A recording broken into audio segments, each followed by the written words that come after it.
bombing Gaza. I mean, if there's a logic, if it is a good, if this will make Israel safe, I want to hear the logic. So if they continue bombing, what are they hoping to achieve? Well, I think we know what their stated aim is. Their stated aim is to eradicate and wipe out Hamas. They believe Hamas are living predominantly in northern Gaza. They also are aware they're living amongst civilians. So it's an incredibly difficult thing. As I said in my monologue, you know, it is very, very difficult to see how they do this without massive collateral damage. So if I can understand this correctly, basically Israel is doing this to pressure the Palestinian community in Gaza to turn against Hamas. Is that right? I'm sure that's part of it, yes. That's part of it. So this is exactly what terrorist organizations do, because terrorist organizations will have no chance beating a whole nation in battles. I mean, we kind of get our news kind of also secondhand because, you know, my wife's family, they live in Gaza. They have cousins and uncles there, and their house also was bombed. We haven't been able to communicate with them for the past 3 days. Communication are lost. So we don't know actually what is the, how are they doing, but you know, we're used to that. I mean, it's just like, it's very repetitive. We're used to that. We're used to them being bombed every time and moving from one place to the other. You know, it's just like those Palestinians, they're very dramatic. I think that Ben Shapiro is one of the smartest people who ever walked this earth. He's very, very smart. I follow him, and I believe everything he said. And when he came on your show, his solution was, and I quote, his solution was that the solution for this is for Israel to annex Gaza and to kill as many son of bitches as possible to make sure that this will never happen again.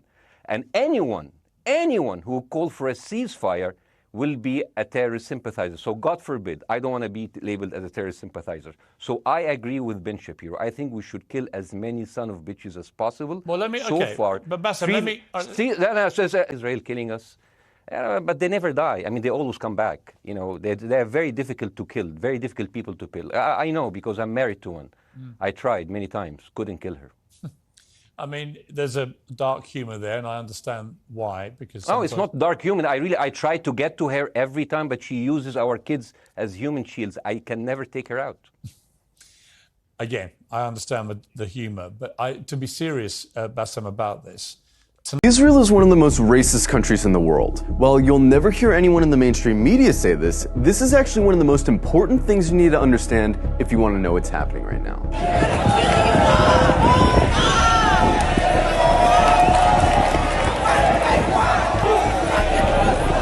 From its inception, the whole idea of Israel as a country was based on racism.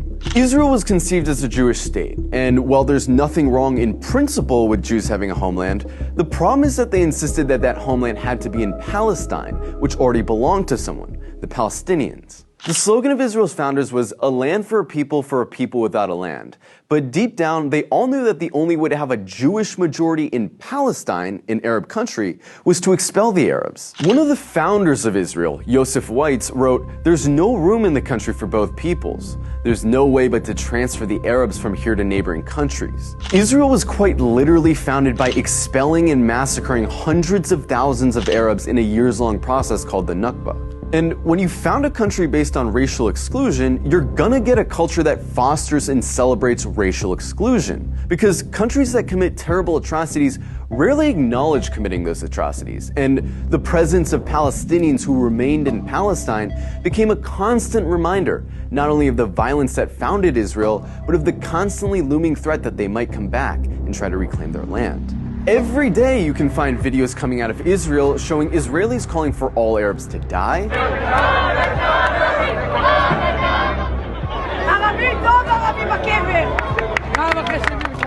insulting the Prophet Muhammad,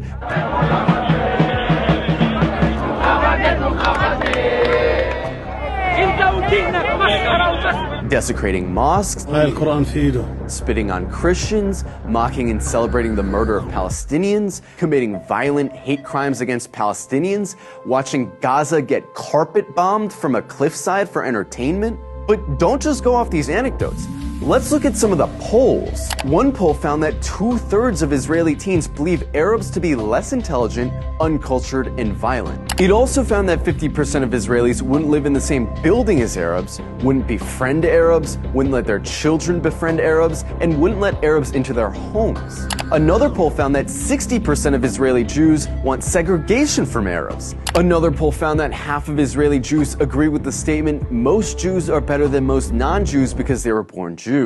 The poll also found that 88% of Israeli Jews would be disturbed if their son befriended an Arab girl, and 90% would be disturbed if their daughter befriended an Arab boy. This poll found that about half of Israeli high schoolers don't think Arabs should have the right to vote. Another poll showed that almost half of Israeli Jews don't want Arabs teaching their kids. Not only are these views widely held in Israeli society, they're also represented in government, which codifies these sentiments into law. For example, Israel has a law that says if an Israeli marries a Palestinian, or someone from several other regional Arab states, that person isn't allowed to move in with said Israeli.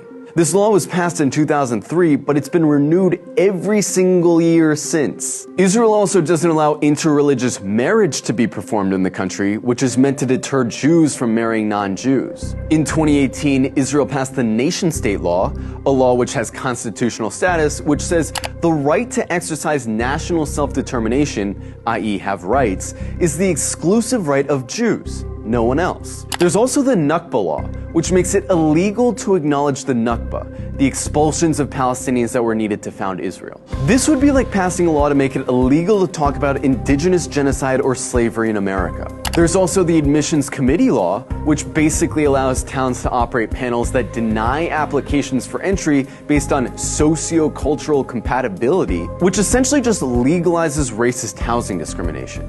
In Israel, advocating genocide of Palestinians doesn't hurt your chances of holding a high position in government. And in fact, in many cases, it helps. In 2014, Israeli lawmaker Ayelet Shaked wrote an unhinged rant on Facebook, calling all Palestinians enemy combatants and saying their mothers should be killed for giving birth to, quote, little snakes. The next year, she was appointed Minister of Justice by Benjamin Netanyahu. Itamar Ben-Gvir, a lifelong admirer of Meir Kahane, an Arab exterminationist, a man who praised a Jewish settler who killed a Palestinian for throwing a rock at him, a man who was famously acquitted after being criminally charged for chanting death to Arabs, is Israel's current Minister of National Security. He's not some fringe figure either. He's one of the most popular politicians in Israel right now. In the last few days, Israel's been working hard to cast itself as the victim of hatred, the victim of terrorism, the victim of anti-Semitism, that they have no choice but to lay siege to Gaza. But underneath this carefully concocted victim complex is a racist, Jewish supremacist state that's been trying to finish the job that the Nakba started for decades. And really, this shouldn't come as a surprise to anyone. After all, they're literally cutting off water and electricity to a city of 2 million people right now. Their generals talk openly about flattening Gaza and killing the animals, meaning Palestinians. It's obvious their goal is genocide. Can you just kind of walk me through what led to this decision for you to resign? Yes, I've worked in the Bureau of Political Military Affairs for over 11 years. This is the bureau responsible for arms transfers to partners around the world. I have never seen a circumstance before in which there is a clear risk of civilian casualties resulting from US arms transfers. And in fact, we are seeing that manifesting on the ground with thousands of Palestinian civilian casualties. And yet no questions asked, not even a debate about whether or not we should provide the arms that are being used to commit those, I believe, human rights violations, but certainly to kill those civilians.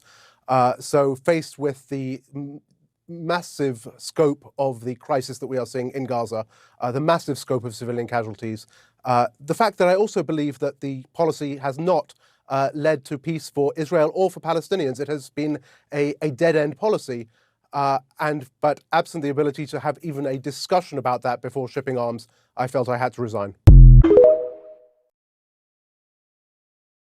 We are not targeting anyone else in Gaza but civilians. Hamas is cynically, but rather terrorists, of course. People are trying to suggest that there is some sort of moral equivalence. There is no moral equivalence. We are not the victims. Sorry, we are the victims.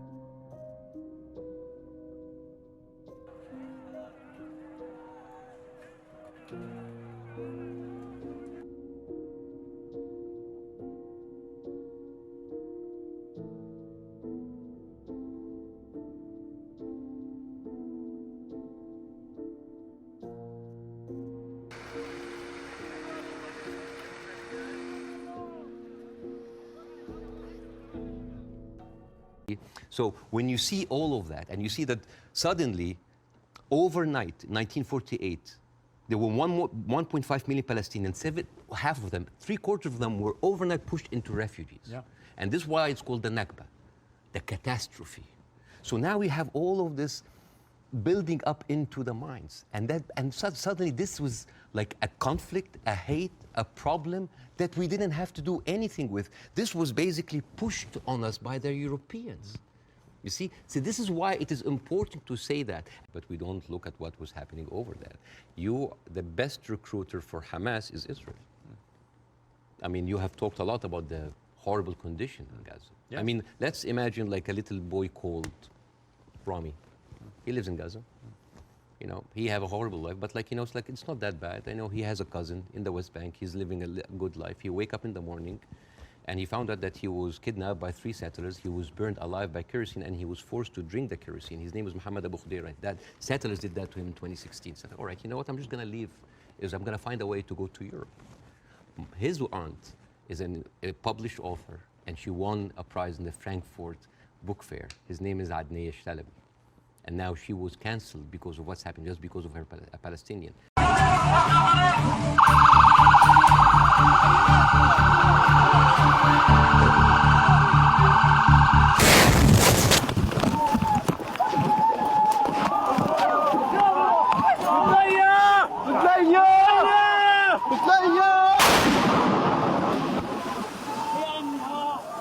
Now give the floor to the distinguished permanent representative of Pakistan. Madam Chair, Israel's brutal campaign has continued uninterrupted for 26 days and more. We are witnessing war crimes committed with complete impunity, the continued slaughter. This crime will be remembered in history. We will not forget. This is genocide. Make no mistake, we will remember this genocide. This is a cowardly aggression. A whole square in the middle of the refugee camp, the Brave refugee camp,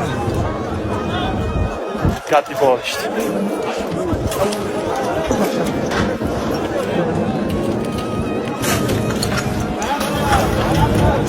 Whole square.